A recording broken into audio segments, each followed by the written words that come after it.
All right, Kim, our other top story at 5. New details revealed on the moments before and after the shooting at Michigan State as the East Lansing campus begins now to reopen. Police say the man who killed 3 students and shot 5 others was found with 2 handguns, dozens of rounds of ammo, and a note that may contain clues about a motive. He had no known connection to Michigan State or his victims, so it's still unclear why he targeted Berkey Hall and the MSU Union on campus. Students were visibly emotional as they were allowed to return to Berkey Hall today. The FBI and victim support staff were there to greet them as they came to pick up belongings left behind when the shooter opened fire. We saw the exact place that we were sitting down, and it kind of just takes you through that whole moment again. And it makes you think how grateful I am that I made it out alive. Sean Lay is live at Berkey Hall this afternoon. And Sean, you do have some new information on the investigation. Karen, Devin, another eye-opening day here on the campus of Michigan State University. So much new information coming forward. Let's start with this. Yesterday at 5, we did talk about the 2 handguns found with the shooter. Now we learned that there was a note with the shooter as well. Handwritten saying he was going to target MSU and then a list of other potential targets. Take a look. Do you have a concealed carry permit? I'm working on it. Lansing police body camera footage showing the 2019 arrest of Anthony McCray on a charge of carrying a concealed weapon, a felony that the prosecutor agreed to plead down to a misdemeanor. That decision allowing McCray to legally purchase 2 handguns, weapons that we have found McCray did not register.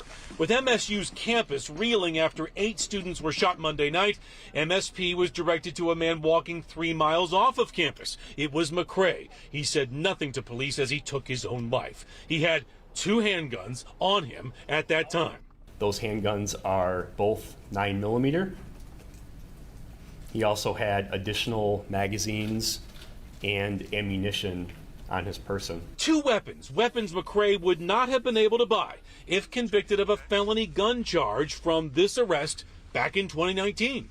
In that case, a motion was made by the defense, and then before that motion was pushed through to a decision that the then prosecutor of Ingham County chose to drop that charge and negotiate down to a lesser crime, which gave him no jail time, no felony charge to prohibit him from buying additional weapons in the future. We would all hope that the prosecutor would uphold the law as it's written.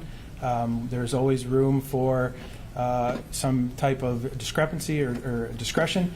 However, that one will be scrutinized for a long time, I'm sure. Police also found a note in McCray's wallet. He wrote that he would shoot up MSU, then named other targets he had in his sights: a church, a Meyer warehouse where he once worked, a fast food place, a discount store, and school district in New Jersey, where McCray is from. Through our investigation, we found that he had contact with some of those places. He was an employee of the Meyer warehouse at one time. In a couple of other businesses, it appears that he'd had some issues with the employees there where he was asked to leave. Back here live at MSU, asked to leave, so being slighted by others may be part of the possible motive here. 6 o'clock, guys. More on McCray, the loner. More details on that. Also, Berkey here, right down the block, the student union. Police today very thoughtful on how they described how this guy would be able to do what he did and walk off for hours. All the information coming in, they thought he was still in the building. So all the concentration was on the union at that time. So much more detail at 6. All right, thank you, Sean.